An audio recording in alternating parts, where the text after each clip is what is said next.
Tirunelveli special மாப்பிள்ளை சொதி குழம்பு செய்கிறதுக்கு ஃபஸ்ட்டு ஒரு பேனை சூடு பண்ணிக்கோங்க. பேன் சூடானதும் தேங்காய் எண்ணெய் ஊற்றிக்குங்க. இது முழுக்க தேங்காய் எண்ணெயிலேயே செய்யக்கூடியது. ஆனால் எனக்கு தேங்காய் எண்ணெய் பிடிக்காதனால நான் பாதிக்கு பாதி சேர்த்துருக்கேன். குக்கிங் ஆயில் பாதி அளவும் தேங்காய் எண்ணெய் பாதி அளவு சேர்த்துருக்கேன்.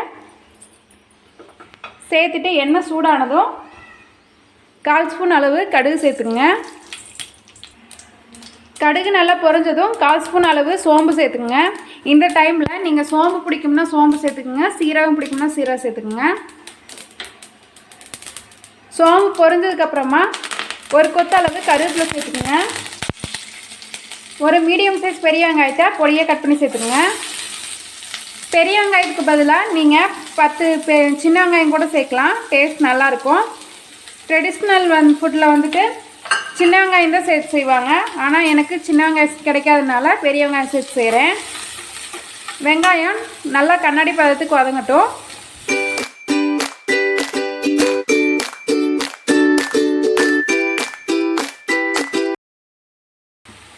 வெங்காயம் ஓரளவுக்கு நல்லா வதங்கினதுக்கப்புறமா 4 கத்திரிக்காயை நீல வாக்கில் கட் பண்ணி இப்போ சேர்த்துக்குங்க. சேர்த்துட்டு நல்லா வதக்கி விட்டுக்குங்க. கத்திரிக்காய் நல்லா சுருண்டு வர அளவுக்கு நல்லா வேகணும். அது வரைக்கும் நல்லா வதக்கிக்குங்க. நீங்கள் கத்திரிக்காயை தனியாக எண்ணெயில் ஃப்ரை பண்ணி கூட சேர்த்துக்கலாம். இப்போ பாருங்கள், கத்திரிக்காய் நல்லா வதங்கிருச்சு. இந்த டைமில் நான் 2 கேரட்டை பொடியாக கட் பண்ணி வச்சுருக்கேன், அதை சேர்த்துக்கலாம். அதுக்கப்புறம் 100 கிராம் பீன்ஸை பொடியாக கட் பண்ணி அதையும் சேர்த்துக்குங்க. இந்த காய் கூடவே நீங்கள் பச்சை பட்டாணி சேர்த்துக்கலாம், முருங்கைக்காய் சேர்த்துக்கலாம். நான் இன்றைக்கி முருங்கைக்காய் கிடைக்காதனால சேர்க்கலை. ஆனால் கண்டிப்பாக முருங்கைக்காய் சேர்த்து தான் செய்யணும், அப்போ தான் டேஸ்ட் நல்லாயிருக்கும். இப்போ இதையும் நல்லா மிக்ஸ் பண்ணி விட்டுக்குங்க. நம்ம சேனலை இன்னும் சப்ஸ்கிரைப் பண்ணாமல் பார்த்துட்டு இருந்தீங்கன்னா ப்ளீஸ் சப்ஸ்கிரைப் பண்ணிக்கோங்க. வீடியோஸில் பிடிச்சிருந்துச்சுன்னா மறக்காமல் ஒரு லைக் கொடுத்துருங்க ஃப்ரெண்ட்ஸ். அப்படியே உங்கள் ஃப்ரெண்ட்ஸுகளுக்கும் ஷேர் பண்ணுங்கள். இது போல் இன்னும் இன்ட்ரெஸ்டிங்கான ரெசிபிஸ் ஏதாவது வேணும்னா நம்ம சேனல் கீழே கமெண்ட் பாக்ஸில் கமெண்ட் பண்ணுங்கள். அந்த ரெசிபிஸ் ஃப்யூச்சரில் உங்களுக்கு வீடியோவில் வரும். அதுக்கு நம்ம சேனலை மறக்காமல் சப்ஸ்கிரைப் பண்ணிக்கோங்க. கொஞ்சமாக உப்பு சேர்த்து வதக்குங்க. காய் வதங்கிட்டு இருக்க டைமில் நான் 4 பச்சை மிளகா, ஒரு துண்டளவு இஞ்சி எடுத்து மிக்ஸி ஜாரில் போட்டு நல்லா பேஸ்ட் பண்ணி எடுத்து வச்சுருக்கேன், அதை சேர்த்துக்குங்க. காரத்துக்கு நம்ம வேறு எந்த மசாலா பொடியும் சேர்க்க போகிறது கிடையாது. இந்த பச்சை மிளகாயோட காரம் தான் நமக்கு. ஸோ பச்சை மிளகாயும் உங்கள் காரத்துக்கு தகுந்த மாதிரி சேர்த்துக்குங்க. சேர்த்துட்டு நல்லா வதக்கி விடுங்க.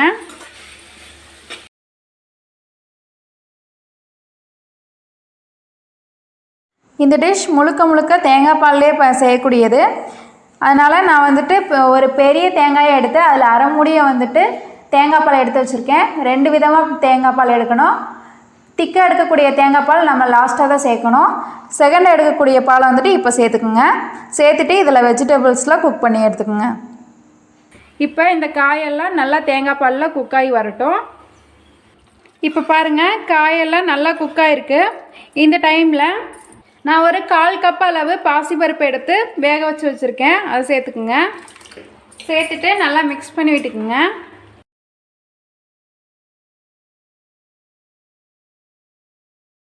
அடுத்ததாக நம்ம பால் எடுத்து வச்சுருந்தோம்ல, அதை வந்துட்டு இது இப்போ சேர்த்துக்குங்க.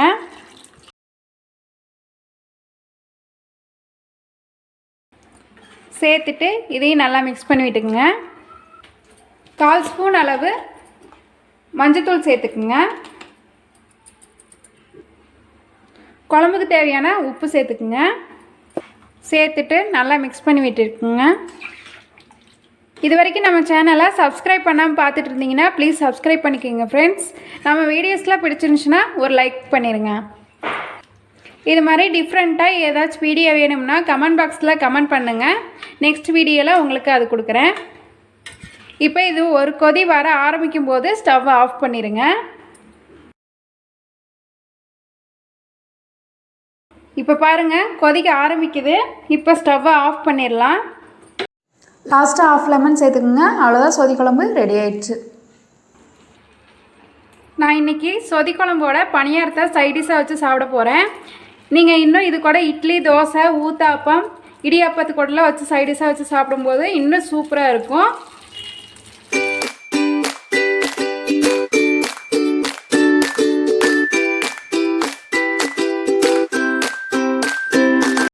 நான் இன்றைக்கி வந்துட்டு பணியாரம் நேற்று அரைச்ச மாவு இருந்துச்சு, அதவே எடுத்து ஊற்றிட்டேன். உங்களுக்கு பணியாரம் எப்படி சுடுறதுன்னு உங்களுக்கு வேணும்னா கமெண்ட் பாக்ஸில் கமெண்ட் பண்ணுங்கள். நான் எப்படி மாவு வந்துட்டு ப்ரிப்பேர் பண்ணுறதுன்னு உங்களுக்கு வீடியோவாக கொடுக்குறேன்.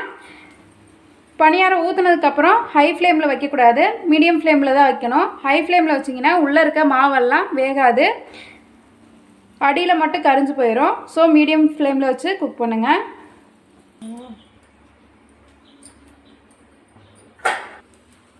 இப்போ பாருங்கள், ஒன் சைடு நல்லா குக்காக இருக்குது. திருப்பி போட்டுக்குங்க. பணியாரத்துக்கு கொஞ்சம் எண்ணெய் அதிகமாக விட்டால் தான் நல்லா முருவலாக வரும். எண்ணெய்க்கு பதிலாக நீங்கள் நெய் கூட ஊற்றி செஞ்சுக்கலாம். ப்ளைனாக சுடுறதுக்கு பதிலாக நீங்கள் கார பணியாரம் கூட சுட்டு சாப்பிட்லாம். பாருங்கள் எவ்வளோ சூப்பராக கலர்ஃபுல்லாக வந்திருக்குன்ட்டு.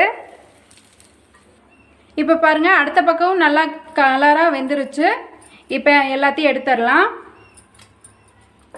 எடுத்துட்டு வாங்க சொதி குழம்பு கூட சர்வ் பண்ணலாம். பாருங்கள் சூப்பராக கலர்ஃபுல்லாக வந்திருக்கு. அவ்வளோதான் ஃப்ரெண்ட்ஸ், டேஸ்டியான திருநெல்வேலி ஸ்பெஷல் மாப்பிள்ளை சொதி குழம்பு சூப்பராக ரெடி ஆயிடுச்சு. கன்சிஸ்டன்சியில் க்ரீமியாக வந்திருக்கு, செமையாக இருக்குது பார்க்கவே. நீங்களும் இதே போல் செஞ்சு பார்த்துட்டு எப்படி இருக்குன்னு கமெண்ட் பாக்ஸில் கமெண்ட் பண்ணுங்கள். நம்ம வீடியோஸில் பிடிச்சிருந்துச்சுன்னா மறக்காமல் சப்ஸ்கிரைப் பண்ணிக்கோங்க ஃப்ரெண்ட்ஸ். அப்படியே பக்கத்தில் இருக்க பெல் ஐக்கானை கிளிக் பண்ணிக்கோங்க. தேங்க்ஸ் ஃபார் வாட்சிங். பை.